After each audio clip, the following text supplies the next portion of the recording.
Sección 1. Injerto de cerebro. 4 poderes, una misión, la conquista del planeta. En un futuro cercano, 4 cerebros inmortales han evadido la muerte durante más de 2000 años, cambiando de cuerpos cuando estos envejecen o enferman. Estos cerebros representan los 4 poderes más influyentes de la humanidad. La inmortalidad, antes un sueño susurrado en mitos, ahora una realidad tangible, reservada para unos pocos elegidos. El trasplante de cerebro, la transferencia de la conciencia a un nuevo cuerpo, se había convertido en la llave a una existencia que desafiaba los límites del tiempo. Pero este don sin precedentes no estaba al alcance de todos. En las sombras, 4 poderes movían los hilos del mundo, sus mentes inmortales guiando el curso de la historia.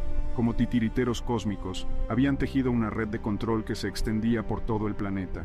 La promesa de un futuro brillante se veía empañada por la oscura realidad de su manipulación. El destino de la humanidad, antes conectados al universo, ahora estaba atrapado en el juego de poder de estos cerebros inmortales. La pregunta ya no era si la muerte podía ser vencida, sino a qué precio.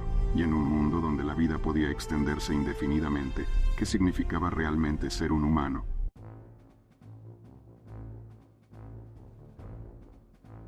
Sección 2. Los 4 pilares del poder. Los arquitectos del planeta. En el corazón de los Estados Unidos, el poder de la ultraderecha reinaba supremo. Un solo cerebro, habiendo probado el poder desde los albores de la nación, se aferraba a la silla presidencial. Abraham Lincoln, John F. Kennedy, nombres grabados en los anales de la historia, son 2 ejemplos que fueron asesinados para acabar con el cerebro inmortal ultraderechista, su ideología, un cóctel de nacionalismo extremo y control absoluto monetario, esclavizando a la humanidad. Al otro lado del espectro ideológico, el poder de la ultraizquierda se alzaba como un desafío a la hegemonía ultraderechista. Su visión, un mundo donde la igualdad se impusiera por el chantaje, manipulación o fuerza, donde la individualidad estuviera subordinada al colectivo. Su método, la creación de un ejército de fieles, sus mentes programadas desde la cuna con los dogmas de la revolución, niños de familias humildes transformados en soldados de la ideología, creciendo con un odio inquebrantable hacia el statu quo. La Iglesia, ese antiguo bastión de la fe, no se había quedado atrás en esta carrera por la inmortalidad. El Papa, vicario de Dios en la tierra, era en realidad una línea continua de un solo cerebro, transmitido de un cuerpo a otro a lo largo de los siglos. Su influencia, vasta e insidiosa, se extendía a todos los rincones del globo, moldeando las creencias de miles de millones. La promesa de salvación, susurrada al oído de la humanidad durante milenios, se había convertido en una herramienta para mantener su dominio. Y luego estaba el poder intelectual, filosófico y científico.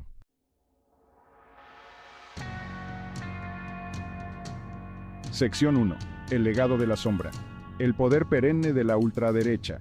Washington D.C., un hervidero de poder y ambición.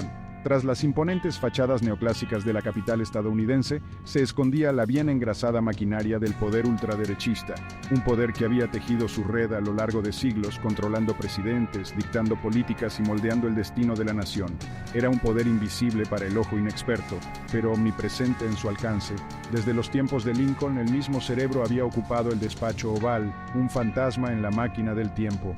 Su nombre perdido en la niebla de la historia, reemplazado por una sucesión de máscaras cuidadosamente elaboradas. Pero su voluntad, inflexible e implacable, seguía dirigiendo el timón del país más poderoso del mundo. Guerras, crisis económicas, escándalos políticos, todo orquestado magistralmente por este poder en las sombras.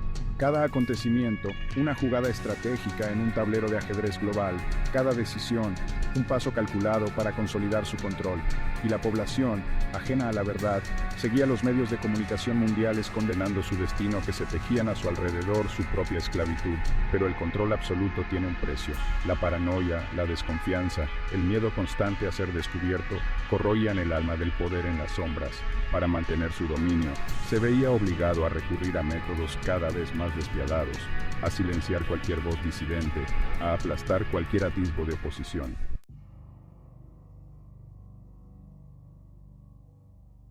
Sección 2. La marioneta y el titiritero, Smythe y el tejido de la conspiración. John Smythe, de origen venezolano, un agente de la CIA curtido en 1000 batallas, había sido elegido para una misión especial. Su objetivo, eliminar a un individuo considerado una amenaza para la seguridad nacional. Un hombre, se decía, con un poder inimaginable, capaz de desestabilizar el orden mundial. Smythe, hombre de acción, patriota hasta la médula, aceptó la misión sin dudarlo. No hacía preguntas, seguía órdenes. Era solo un engranaje más en la maquinaria del poder, un instrumento al servicio de la causa, o eso creía. Su investigación lo llevó a adentrarse en un laberinto de secretos, a desenterrar verdades ocultas que lo obligaron a cuestionarse todo lo que creía saber. La línea entre el bien y el mal, entre la verdad y la mentira, se difuminaba a cada paso que daba. Y cuanto más se acercaba a su objetivo, más se daba cuenta de que él mismo era un peón en un juego mucho más grande y siniestro de lo que jamás hubiera imaginado. Su búsqueda lo llevó a contactar con un viejo místico, un erudito que vivía recluido en un monasterio en las montañas del Tíbet, y enseñó a la gente a investigar a través de viajes astrales para no ser detectado. El anciano, con una mirada penetrante y una sabiduría que parecía desafiar el paso del tiempo, le habló de una conspiración milenaria, de un grupo de seres inmortales que controlaban los hilos del poder desde las sombras. Seres que habían utilizado el trasplante de cerebro para perpetuarse a lo largo de la historia, manipulando los acontecimientos a su antojo y decidiendo el destino de la humanidad.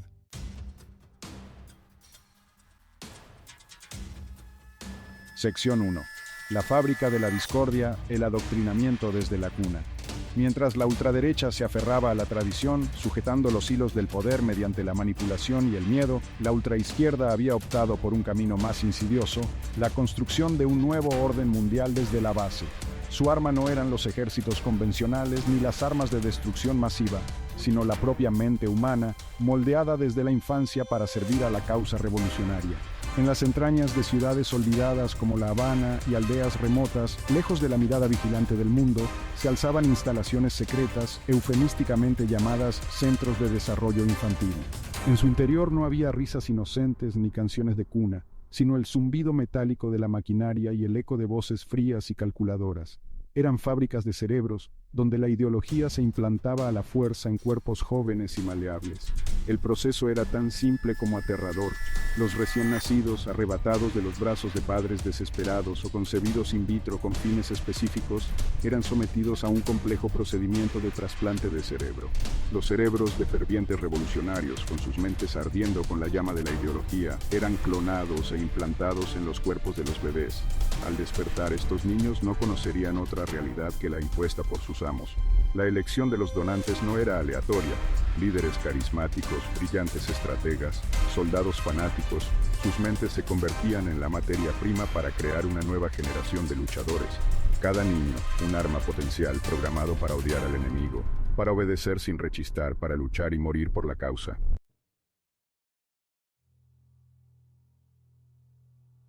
Sección 2. Los niños de la revolución. Una generación forjada en el crisol ideológico. Los niños crecían en un entorno estéril y controlado, aislados del mundo exterior y de cualquier influencia que pudiera contaminar su pureza ideológica. Eran alimentados con una dieta constante de propaganda, entrenados en el arte de la guerra e imbuidos de un profundo desprecio por los valores familiares de pensamientos propios, la libertad individual, la democracia, la religión. A medida que crecían, sus habilidades se hacían evidentes. Eran más fuertes, más rápidos, más inteligentes que sus compañeros no modificados, pero también eran más fríos, más calculadores, carentes de empatía o remordimientos. Eran las herramientas perfectas de la revolución, forjadas en el crisol de la ideología extrema. Su grito frecuente era patria, socialismo o muerte. Su misión, infiltrarse en las estructuras de poder del viejo mundo, sembrar la discordia y el caos, preparar el terreno para la inevitable revolución. Eran los agentes durmientes, los virus en el sistema, y su momento estaba a punto de llegar. El plan de la ultraizquierda era maquiavélico en su simplicidad. Mientras la ultraderecha se veía envuelta en guerras sin sentido y políticas represivas, ellos estaban construyendo un ejército invisible, una legión de fanáticos dispuestos a todo para imponer su visión del mundo. Y cuando llegara el momento, cuando el viejo orden se derrumbara bajo el peso de sus propias contradicciones, ellos estarían allí para finalizar de acabar con las mentes autónomas, implementar un solo pensamiento, hormigas esclavas donde le servirían a su único líder comunista.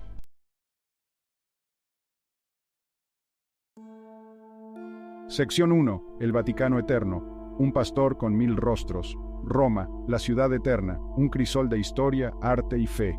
En el corazón de esta vibrante metrópolis se alzaba el Vaticano, un estado dentro de otro estado, un faro de esperanza para millones de creyentes en todo el mundo. Sus muros, testigos silenciosos de intrigas palaciegas y proclamas sagradas, ocultaban un secreto que sacudiría los cimientos del mundo.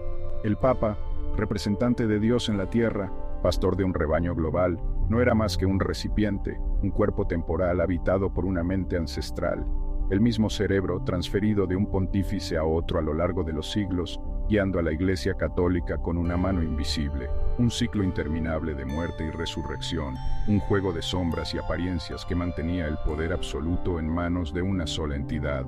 Cada vez que la salud del Papa flaqueaba, cada vez que la enfermedad o la vejez amenazaban con reclamar su cuerpo terrenal, se ponía en marcha un ritual secreto. En las profundidades del Vaticano, en un laboratorio oculto bajo metros de piedra y fe, el cerebro del Papa era cuidadosamente extraído y trasplantado a un nuevo huésped, un joven sacerdote elegido por su salud, su devoción y sobre todo su docilidad, se convertía en el nuevo vicario de Cristo. La transición, aunque traumática para el receptor, era presentada al mundo como un milagro, una manifestación de la gracia divina. El nuevo Papa, con el cerebro del anterior aún fresco en su cráneo, adoptaba su personalidad, sus recuerdos, sus ambiciones. La continuidad de la Iglesia estaba asegurada, el poder del Vaticano inquebrantable.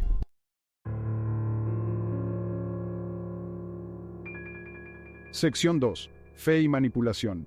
La sombra tras el velo sagrado. La inmortalidad papal, un secreto celosamente guardado por la curia durante siglos, había permitido a la Iglesia mantener su influencia sobre la humanidad. Las masas, cegadas por la fe y la tradición, ni siquiera podían imaginar la verdad oculta tras el velo de la santidad. El Papa, percibido como un ser infalible, un intermediario entre Dios y los hombres, ejercía un control absoluto sobre las conciencias de millones de personas. Se habían declarado guerras santas, habían caído reinos y se habían amasado fortunas, todo en nombre de una fe manipulada por una mente maestra que había presenciado el auge y la caída de imperios. El Vaticano, con su red de iglesias, escuelas y organizaciones benéficas, se había convertido en un imperio global, cuyo poder económico solo era superado por su influencia cultural y espiritual. Pero esta manipulación a gran escala tenía un precio. La disidencia, aunque silenciada con mano de hierro, comenzó a surgir desde las mismas entrañas de la Iglesia. Sacerdotes y teólogos, atormentados por las dudas y las preocupaciones morales, comenzaron a cuestionar el dogma, a buscar respuestas más allá de las escrituras y las enseñanzas oficiales. El Vaticano, percibiendo la amenaza, reaccionó con la furia de un animal herido, silenciando a los disidentes con una crueldad que habría avergonzado a los emperadores romanos. John Smythe, en su incansable búsqueda de la verdad, se había topado con indicios de esta conspiración milenaria. Antiguos documentos, encriptados y ocultos en los archivos secretos del Vaticano, hablaban de un pacto secreto entre la Iglesia y un poder aún más antiguo y siniestro. Un pacto que prometía la dominación mundial a cambio de lealtad eterna. Smythe, dividido entre su deber hacia su país y el creciente horror que le producía la verdad, sabía que tenía que llegar al fondo de este misterio.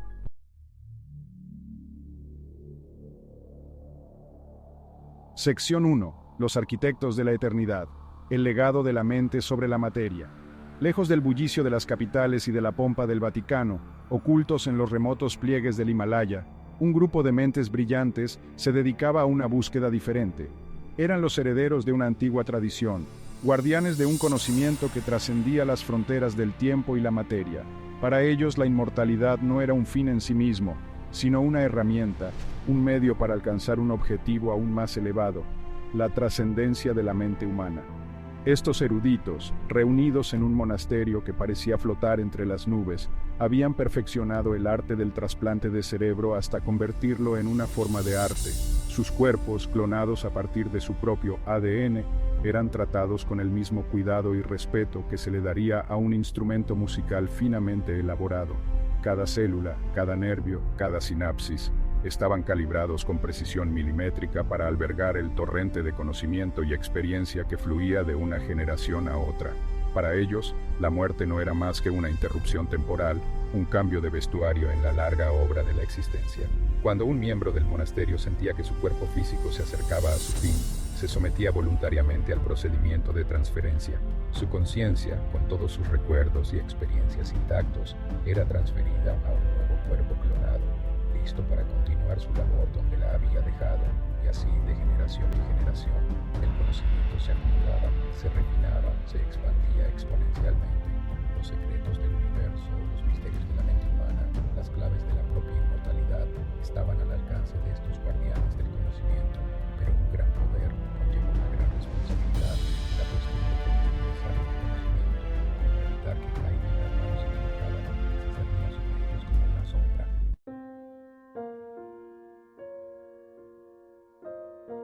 Sección 2. El precio del progreso. La ética a la sombra del conocimiento absoluto. El líder de este enigmático grupo, un hombre conocido simplemente como el Maestro, era una figura de leyenda. Se decía que había vivido durante siglos, que había sido testigo del ascenso y caída de civilizaciones, que poseía una sabiduría que superaba la comprensión humana. Sus ojos, profundos e insondables como el cielo nocturno, reflejaban una vida de experiencias y conocimientos acumulados. El maestro era consciente del peligro que representaba su propio poder. Sabía que la línea que separaba el bien del mal, la sabiduría de la arrogancia, era tenue y fácil de cruzar. Por eso, había impuesto estrictas reglas a su comunidad, un código ético inquebrantable que guiaba todas sus acciones. El conocimiento, insistía, debía ser utilizado para el bien de la humanidad, nunca para controlarla o dominarla. La inmortalidad, argumentaba, no debía ser un privilegio de unos pocos, sino una posibilidad para todos, una vez que la humanidad hubiera alcanzado la madurez moral e intelectual para manejarla con responsabilidad. Pero no todos compartían su visión. Dentro del monasterio, voces disidentes comenzaban a alzarse, susurros de que el conocimiento debía ser compartido con el mundo, de que la humanidad estaba lista para un nuevo salto evolutivo. El maestro, con el peso de los siglos sobre sus hombros, se enfrentaba a un dilema imposible: mantener el conocimiento oculto, arriesgándose a que se perdiera para siempre, o compartirlo con el mundo, arriesgándose a desencadenar una era de caos y destrucción. La llegada de Smythe al monasterio, atraído por los rumores de un poder inimaginable, rompería este frágil equilibrio. El agente de la CIA, atrapado en una telaraña de conspiraciones y mentiras, se encontraba ahora en el epicentro de un conflicto que amenazaba con cambiar el destino de la humanidad.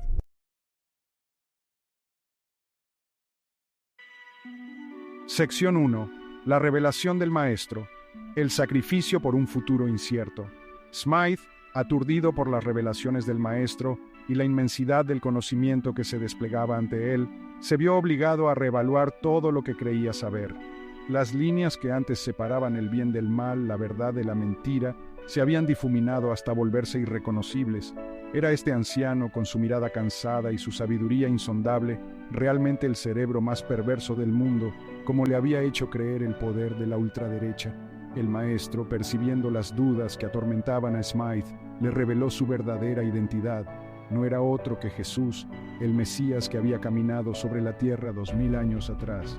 Tras su crucifixión, su conciencia había sido preservada, transmitida de un cuerpo a otro a lo largo de los siglos, guiando a la humanidad desde las sombras. Su objetivo, explicó, siempre había sido el mismo: salvar a la humanidad de sí misma. Pero a medida que los siglos se convertían en milenios, había llegado a comprender que la verdadera salvación no podía ser impuesta, sino que debía nacer de la propia voluntad humana. La humanidad, como un niño que aún no ha aprendido a caminar, necesitaba tropezar y caer, aprender de sus errores, antes de poder alcanzar su verdadero potencial. Para ello, había orquestado una última, desgarradora prueba. Permitió que la Tercera Guerra Mundial estallara, que el fuego purificador consumiera el viejo mundo y sus viejas estructuras de poder. Solo de las cenizas de la destrucción, creía, podría surgir una nueva humanidad, más sabia, más compasiva, más justa.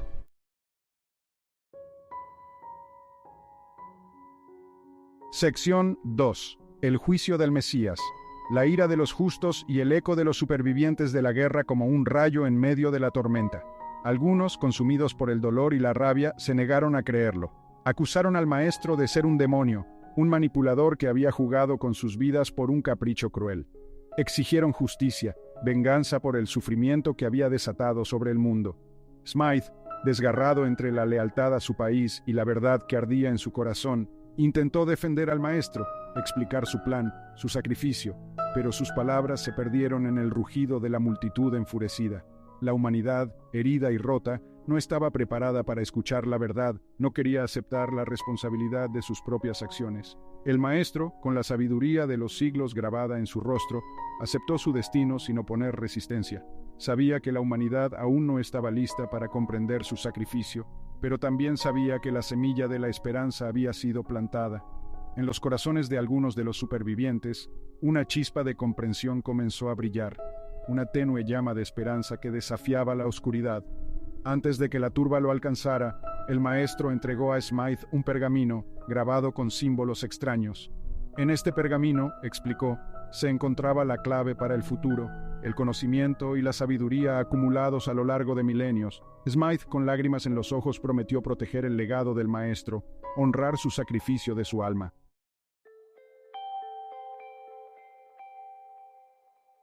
Sección 3.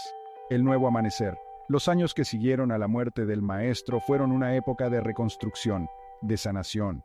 La humanidad, diezmada pero no destruida, comenzó la ardua tarea de reconstruir su mundo a partir de las ruinas. Las viejas estructuras de poder, los imperios y las ideologías que los habían dividido, se habían desvanecido, consumidos por el fuego de la guerra. Guiados por el legado del maestro y el conocimiento contenido en el pergamino, los supervivientes adoptaron un nuevo camino altruista nacionalista planetario. La tecnología, antes utilizada para la guerra y la destrucción, se convirtió en una herramienta para la paz y el progreso. Se crearon nuevas comunidades basadas en la cooperación, la autosostenibilidad y el respeto a la naturaleza. El arte y la cultura florecieron, celebrando la diversidad y la creatividad humana. La historia del maestro, transmitida de generación en generación, se convirtió en un recordatorio constante del pasado, una advertencia contra la codicia, el odio y la búsqueda despiadada del poder. 2000 años después, la humanidad había alcanzado un nivel de progreso y armonía sin precedentes. El planeta, una vez al borde del colapso, se había recuperado, transformándose en un paraíso verde y tecnológico. La luna y las estrellas, que antes habían sido testigos mudos de la violencia y la destrucción, ahora brillaban sobre una civilización que había aprendido de sus errores. Una civilización que finalmente estaba lista para reclamar su lugar en el universo. El sacrificio del maestro, aunque incomprendido en su momento, había dado sus frutos. Un nuevo amanecer ha llegado, un futuro donde la humanidad ya no está condenada a repetir los errores del pasado. Ahora son creadores de amor,